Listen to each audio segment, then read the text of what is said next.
جاگنا ہے جاگ لے افلاک کے سائے کے تلے،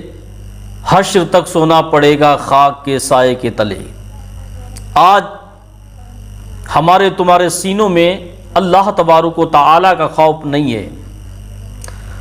ایک زمانہ وہ تھا کہ لوگوں کے اندر خدا کا خوف اتنا ہوا کرتا تھا، اگر کوئی بزرگ اللہ کی وحدانیت اور اس کے ہیبت و جلال کے متعلق بحث فرماتا، تقریر کرتا، تو نہ جانے کتنے لوگوں نے خدا کا خوف سینے میں بسا کر اور دنیا سے چلے گئے۔ اس کے بعد زمانہ گزرا ایسا کہ خدا کا خوف اگر سینے میں آتا تو انسان کی آنکھوں سے آنسو جاری ہو جاتے۔ اس کے بعد پھر اور تھوڑا سا وقت گزرا، اگر خدا وحدہ لا شریک کا خوف آتا تو لوگوں سے گناہ کرنے میں شرم کرتے تھے۔ لیکن آج کا یہ دور، خدا کا خوف اگر لوگوں کو بتایا جائے تو اس پر لوگ ہنستے ہیں اور سوچتے ہیں کیسی یہ ڈھونگ کی باتیں کرتا ہے، کیسی یہ پاگلوں والی بات۔ آج اللہ تبارک و تعالیٰ کے خوف کو یہ دنیا ڈھونگ اور ڈرامہ سمجھتی ہے۔ آج مرنے کو، قبر کو، عذاب کو، حساب و کتاب کو زمانہ ایک بناوٹ کی باتیں سمجھتا ہے۔ لیکن آج اس دور میں اگر اللہ کا خوف کسی کو دلایا جائے، تھوڑی دیر کے لیے ہاں میں ہاں تو بھر دیتا ہے، مگر اس کے بعد یہ سوچتا ہے یہ تو خالی ایسے ہی بکتے رہتے ہیں۔ لیکن یاد رکھو مسلمانوں، اللہ تبارک و تعالیٰ کے سامنے جب تمہارا آمنا سامنا خدا وحدہ لا شریک کے سامنے ہوگا، اس وقت تمہارے شکل کیا ہوگی، اس وقت تم اللہ کو منہ کیا دکھاؤ گے۔ ایک اللہ والے جن کا نام حضرت شیخ شبلی رحمۃ اللہ علیہ، یہ اللہ کے بہت بڑے ولی ہیں، شیخ شبلی رحمۃ اللہ علیہ، یہ تقریر کیا کرتے تھے اور آپ کی تقریر میں ایسی خدا کی ایسی نصیحت کیا کرتے تھے، سننے والے کے سینے میں اللہ کا خوف پیدا ہوتا تھا۔ اللہ تبارک و تعالیٰ کی ایسی وحدانیت، اللہ تبارک و تعالیٰ کا ایسا ہیبت و جلال کو بیان فرماتے تھے، اگر کوئی گنہگار سن لیتا تو اللہ تبارک و تعالیٰ کا خوف اس کے سینے میں پیدا ہو جاتا۔ اگر کوئی گناہ کرنے والا شیخ شبلی رحمۃ اللہ علیہ کے بیان کو سن لیتا، ایک مرتبہ سننے کے بعد فوراً گناہ سے توبہ کر لیتا تھا اور کہتا تھا نہیں اب دوبارہ گناہ نہیں کرنا، کیونکہ اللہ تبارک و تعالیٰ کے منہ دکھانا، کیا منہ دکھائیں گے۔ لیکن آج نہ کوئی تقریر کرنے والوں کی زبان میں تاثیر ہے، نہ سننے والوں کے دماغوں میں تاثیر رہ گئی۔ شیخ شبلی رحمۃ اللہ علیہ ایک مرتبہ تقریر فرما رہے تھے، بہت سارا مجمع آپ کے سامنے موجود تھا، آپ کا خطاب ہو رہا تھا، اللہ تبارک و تعالیٰ کے جلال کے اوپر تقریر ہو رہی تھی۔ آپ بیان فرماتے تھے خدا وحدہ لا شریک اگر ناراض ہو گیا تو سمجھو تمہاری دنیا بیکار ہو گئی۔ ساری باتیں ہو رہی تھی، اسی مجلس میں، اسی مجمع میں ایک نوجوان شخص بھی بیٹھا ہوا تھا۔ اس نے شیخ شبلی رحمۃ اللہ علیہ کی زبان سے اللہ تبارک و تعالیٰ کی شان میں اور اس کی جباری قہاری کو جب سنا تو لکھنے والوں نے لکھا ہے کہ وہ نوجوان نے ایک دم سے چیخ مار کر رویا، اتنی تیز چلایا، اتنی تیز اس کی زبان سے چیخ نکلی کہ اسی مجلس میں اس کا انتقال ہو گیا۔ نوجوان خدا وحدہ لا شریک کا بیان سن کر، خدا کی وحدانیت اور اس کی ہیبت و جلال کو سن کر نوجوان اسی مجلس میں چیخ مار کر دم توڑ دی، جان نکل گئی۔ نوجوان اسی مجلس میں انتقال کر گیا۔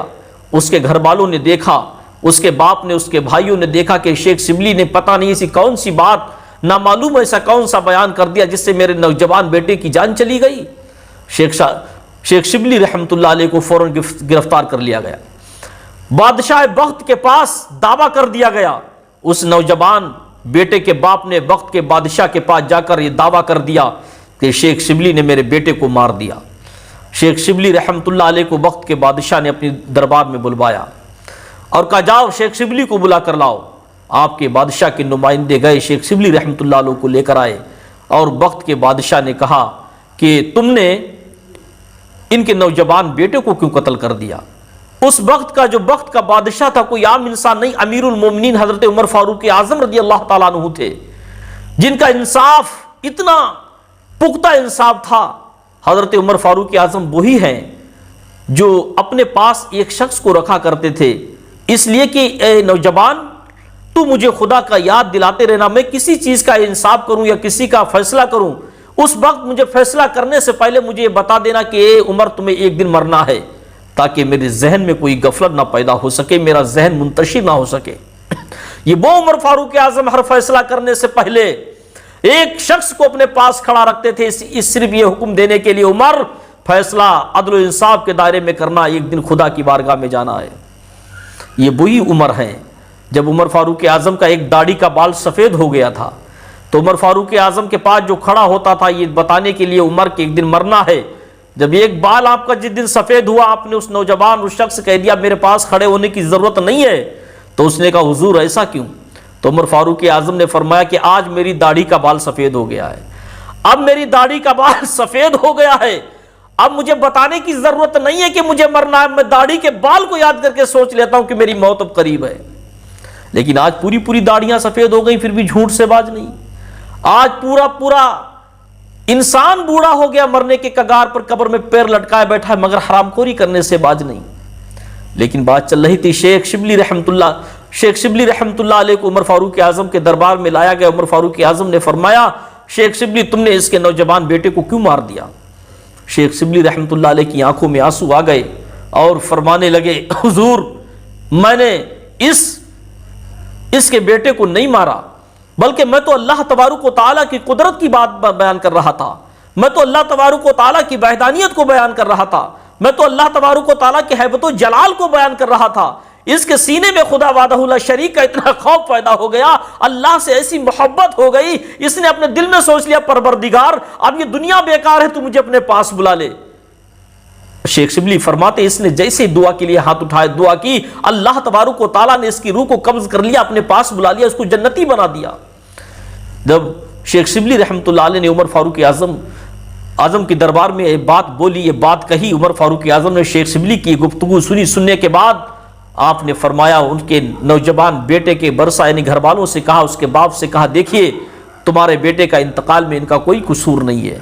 ان کا کوئی قصور نہیں۔ عمر فاروق اعظم رضی اللہ تعالیٰ عنہ نے شیخ شبلی رحمت اللہ علیہ کی باتیں سنی تو عمر کے بھی آنسو نکل آئے، عمر فاروق اعظم کی بھی آنکھیں اشک بار ہو گئی، آپ بھی رونے لگے، اور ان کے باپ نوجوان بیٹے کے باپ سے کہتے ہیں کہ تیرا بیٹا دنیا سے تو چلا گیا مگر شیخ شبلی رحمت اللہ علیہ کا کوئی قصور نہیں ہے، بلکہ اس کے بارے میں اللہ رب العزت سے زیادہ کوئی جاننے والا نہیں ہے۔ مسلمانوں اللہ تبارک و تعالیٰ نے خدا وحدہ لا شریک کا خوف ہوگا، اس کو یہ دنیا ایک آن کے لیے بھی پسند نہیں ہوگی۔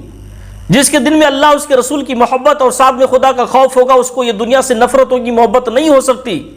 جس کے دل میں اللہ کا خوف ہوگا وہ گناہوں کی طرف مڑ کر بھی کبھی نہیں دیکھے گا۔ اللہ تبارک و تعالی کا خوف کوئی چھوٹی موٹی چیز نہیں ہے۔ اگر خدا وحدہ لا شریک کا خوف اگر کسی کے سامنے پہلے بیان کیا جاتا تھا تو اس کی روح بھی پرواز ہو جاتی تھی، اتنا خوف ہوا کرتا تھا۔ ایک نوجوان تھا، جب اس کے سامنے اللہ تبارک و تعالیٰ کی وحدانیت اور اس کے ہیبت و جلال کی بات کی گئی، بیان کیا گیا،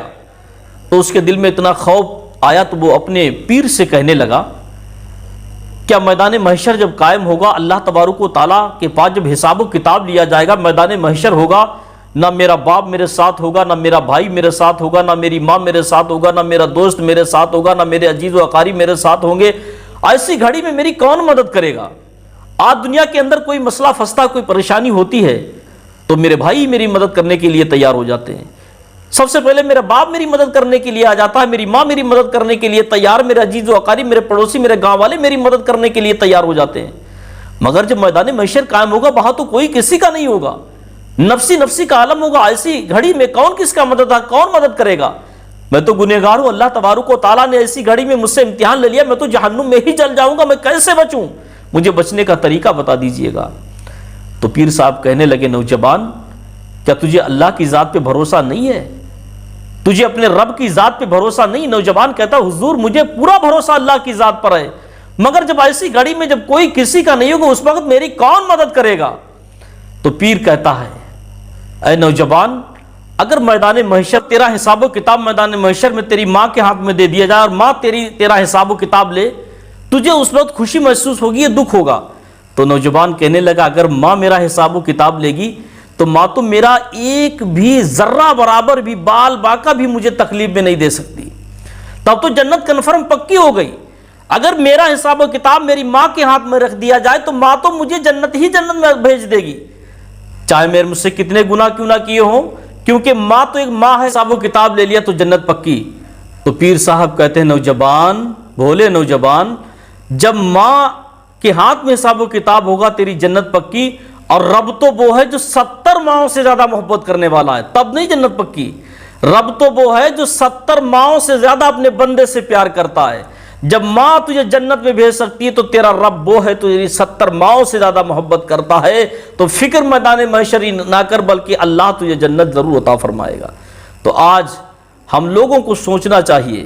کہ جس رب کی ہم عبادت نہیں کرتے، جس کی فرما برداری نہیں کرتے، وہ رب 70 ماؤں سے زیادہ ہم سب سے محبت کرتا ہے، اپنے ایک ایک بندے سے 70 ماؤں سے زیادہ محبت کرتا ہے۔ اور جہاں پر آج ماں ہوتی تو وہاں پر اولاد کو کوئی ڈر نہیں ہوتا، اور جہاں پر میرا رب ہوگا جو 70 ماؤں سے محبت کرنے والا ہوگا تو مجھے وہاں کوئی ڈر نہیں ہوگا۔